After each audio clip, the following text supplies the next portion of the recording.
Let's look at systems of linear equations that are inconsistent. Recall that a system of linear equations is consistent if it has at least one solution, otherwise it is called inconsistent. While a consistent system can have either a unique solution or infinitely many solutions, an inconsistent system has no solutions. Let's look at an example. Consider the system of linear equations given by x1 plus 5x2 minus 7x3 is equal to 4 as the first equation, x3 is equal to 3 is my second equation, and x3 is equal to 30 is the third equation. If you wanted to write down the augmented matrix, you would choose the coefficients of this system and come up with this matrix, making sure you also use the right-hand side. It's pretty obvious to see that there's a problem with the second and the third equations. They clearly contradict each other. x3 cannot simultaneously be equal to 3 and 30, and therefore clearly the system is inconsistent. But if for some reason you had missed the fact that the system contains contradictory information, for example, if you were dealing with a slightly more complicated system, and we'll do that in a second, then you would have followed the usual procedure to bring the augmented matrix for the system into reduced row echelon form, and here's what you would have arrived at. First of all, let's check that this is indeed in reduced row echelon form. So we need to check that rows with all zeros are at the bottom. There are no rows with all zeros in this particular example. The leftmost non-zero entry of each row equals 1. So here in the first row, this is the leftmost non-zero entry. In the second row, this is the leftmost non-zero entry. And in the third row, this is the leftmost non-zero entry. And they all equal to 1. Next, the leftmost non-zero entry of a row is the only non-zero entry in its column. Again, that is the case for this column, that is the case for this column, and that is the case for this column, so that condition is satisfied. And finally, the leftmost non-zero entry of a row occurs in the column to the right of the first non-zero entry in the preceding row. That again is the case. This one right here occurs to the right of this one, and this middle one occurs to the right of this first one. So indeed, this matrix is in reduced row echelon form. We also notice that the last row has its first non-zero entry in the rightmost column, and this implies that the system is inconsistent. It's not allowable to have an equation that only has a 1 on the right-hand side. That equation really reads 0 equals 1. So that's a clear indication for inconsistency of the system. So you would have noticed it at the latest once you got to this step. Let's look at a slightly more complex example. The first equation is x1 minus x2 is equal to 1. The second is x2 plus 3x3 is equal to 2. And the third equation is x1 plus x2 plus 6x3 equals 3. Again, we write down the augmented matrix for the system, and here it is. In this example, it's not clear whether the system is consistent or inconsistent, so we're going to have to bring it into reduced row echelon form. I've outlined here a few steps for bringing the system into reduced row echelon form.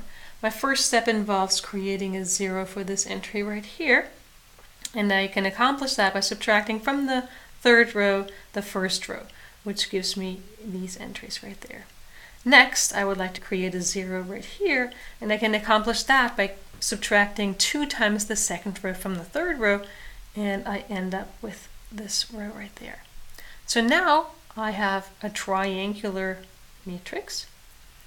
It is not in reduced row echelon form yet, but I can already tell that there is trouble right there.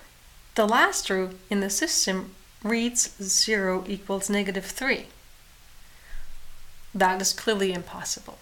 However, if you were to continue on, you could bring the system into reduced row echelon form. I'm skipping the steps to get there, but finally you would end up with this matrix that you see right here. Again, we can check that it is in reduced row echelon form. The leading non-zero entries in each row are 1s. The columns that contain these 1s are all zeros otherwise, and each of the leading 1s occurs to the right of the previous leading one. And again, we notice that the last row has its first non-zero entry in the last column of the matrix. That is not allowed in a consistent system, and so this is a clear indication of the inconsistency of the system. So what happened geometrically in this example? Geometrically, three planes can have all kinds of configurations with respect to each other. We've seen in the consistent systems examples that three planes could intersect in the point, they could intersect in a line, or it could be the case that there's no common intersection between the three planes.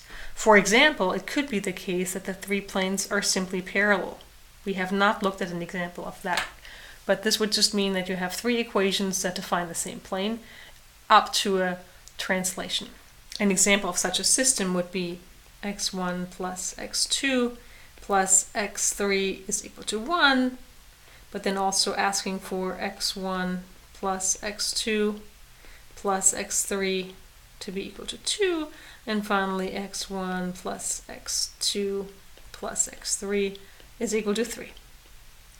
So this is an example of a system of three equations that define three planes that are actually parallel to each other.